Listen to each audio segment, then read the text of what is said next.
Welcome everyone, join us today as we delve into the life and legacy of Gary Holton, the wild, magnetic, and unforgettable frontman of glam punk group Heavy Metal Kids. So let's dive in. Gary Frederick Holton, born the 22nd of September 1952, in Clapham, London, England. Gary was born in Clapham Common, and raised in nearby Kennington. He was the eldest son of Ernie and Joan, followed by two younger brothers, Tony, born in 1957, and Nigel, in 1961. Growing up, Gary's parents ran a couple of pubs, the Wellington in Welshpool, and the Crown and Sceptre, in Minsterley. He quickly became a favourite with the regulars, often chatting with patrons, playing dominoes, and later occasionally entertaining them with a song or a tune on the piano. When Gary was around 8 or 9 years old, he began taking ballroom dancing lessons and quickly excelled, earning all the medals. As a child, he attended the Beaufoy Institute near Lambeth Walk, where he showcased his musical talent in the school band.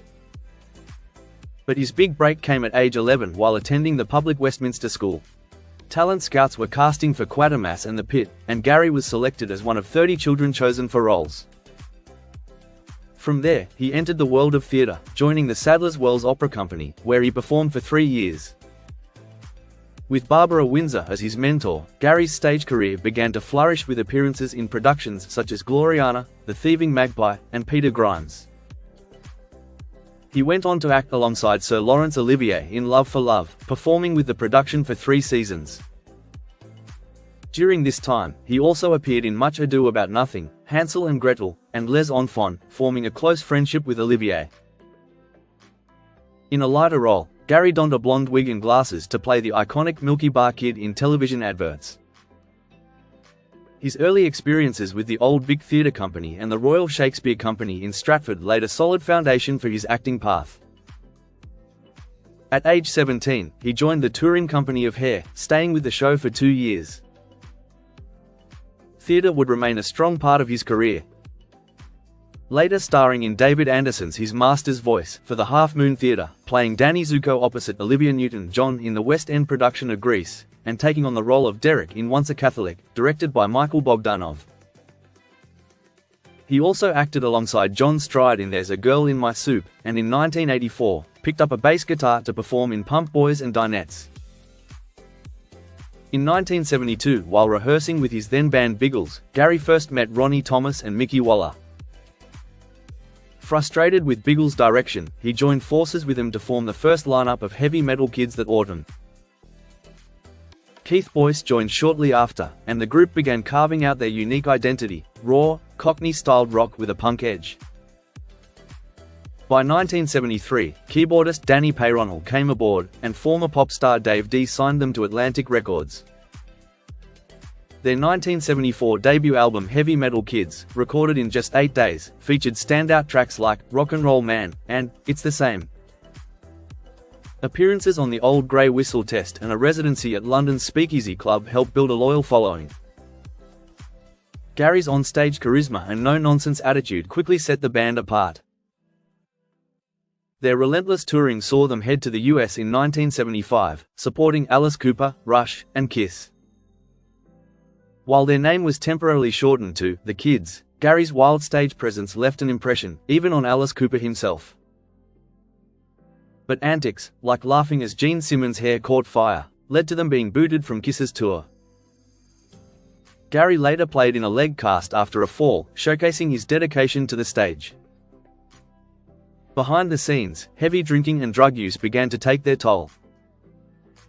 Gary once nearly died from an overdose and was revived in hospital. Despite this, the band continued with a tour through Europe and Scandinavia. Known for wild behavior, they were banned from several hotel chains after trashing rooms and stealing a Christmas tree for a party. Back in the UK, guitarist Waller left and Cosmo Verico returned.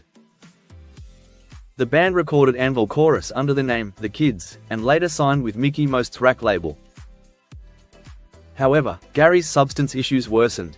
He was fired in Madrid after being found unconscious in his hotel room. The band pranked him by putting Uriah Heep stickers all over him, toilet paper around his head and some ladies' silver stilettos on his feet, then leaving him in the lobby, after which he was arrested. Though fired, Gary rejoined 3 months later for the Kitsch album, recorded in France, but his behavior still alienated bandmates, and internal tensions rose. Despite lineup changes, including Barry Paul and John Sinclair joining, and the single, She's No Angel, earning him atop of the pop spot, Gary soon left again to form his own band, Stick Up. Still, Heavy Metal Kids would record more material together, and even broke Jimi Hendrix's crowd record at the Marquee. Gary's volatile nature remained a defining element. One infamous gig saw him trying to load a revolver on stage wearing only boots and a posing pouch. Their reputation even earned grudging respect from punk icons like Johnny Rotten, who privately acknowledged their influence. Some members believed the Pistols' success should have been theirs. In 1978, after Gary blew Isle of Man gig profits at a casino, Keith Boyce quit the band. Though he briefly returned for one final show, Gary's time with Heavy Metal Kids had come to an end, leaving behind a legacy of untamed rock and roll and unfulfilled promise. Next, in 1979, Gary took on the lead role of Ken in Stephen Frears' gritty film Bloody Kids. Soon after, other film roles followed, including Savage Messiah, Music Machine, and a part alongside Hazel O'Connor in Breaking Glass. Although he lost out to Phil Daniels for the lead role in Quadrophenia, Gary was cast as the rocker Wesley Brooks in Frank Rodham's 1979 film. Still passionate about music, Gary sang the theme tune to the 1980s British children's drama Murphy's Mob, produced by Central Television. Around this time, he was briefly considered as a replacement for Bon Scott in AC/DC after Bon's tragic death, but the opportunity didn't materialize. Instead, Gary's next musical chapter began with his friend Stein Groven. Gary had met Stein, better known as Casino Steel, back in 1974 when Heavy Metal Kids and Casino's band, the Hollywood Brats, were both playing at London's famed Speakeasy Club. They moved in the same musical circles and shared the same manager, Laurie O'Leary. A fast friendship formed, with the two becoming regular drinking partners. But it wasn't until 1980 that their collaboration truly took shape. Initially calling themselves Lip Service, Gary and Stein hit the London live circuit, often performing at the legendary Dingwalls Club. Stein eventually persuaded Gary that they should leave London behind and head to Stein's native Norway to focus on their music. Though they joked that, as 28-year-old rockers, they were already past it, the move paid off. Under the name Holton and Steel, they drew huge crowds and had a breakthrough hit with their punk country version of Ruby Don't Take Your Love to Town. Several other singles followed, including Listen, No Reply, and Runaway. Their debut album, Holton Steel Part 1, was delayed for 2 years as record companies ignored their project, but once released, it sold an impressive 127,000 copies in Norway alone. More albums followed, Holton Steel Part 2, 3rd edition, number 4, and We Did It Our Way. Despite their success in Scandinavia, Gary's Norwegian music career was largely overlooked in the UK.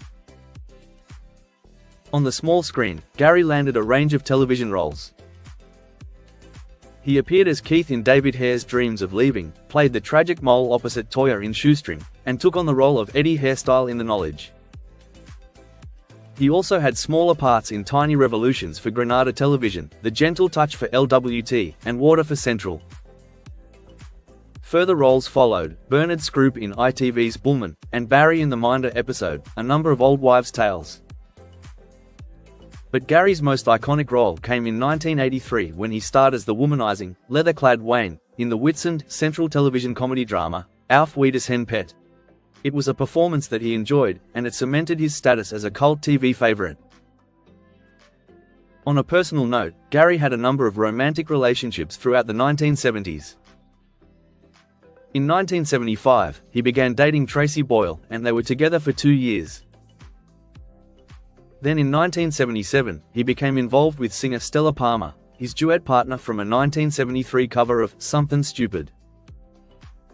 The two got engaged on the 12th of March 1977, but just weeks later, on the 2nd of May, Stella called off the engagement, saying things hadn't gone the way she'd hoped. Gary went on to marry model Donna Campbell in 1979. Although they separated amicably in 1981, they stayed close and remained legally married until his death. Following that, Gary entered into a relationship with model Susan Harrison, and in 1983, the couple welcomed a son, Red. However, their relationship eventually ended. By the time of his death, Gary had long been separated from Susan and was engaged to hairdresser Janet McElwain.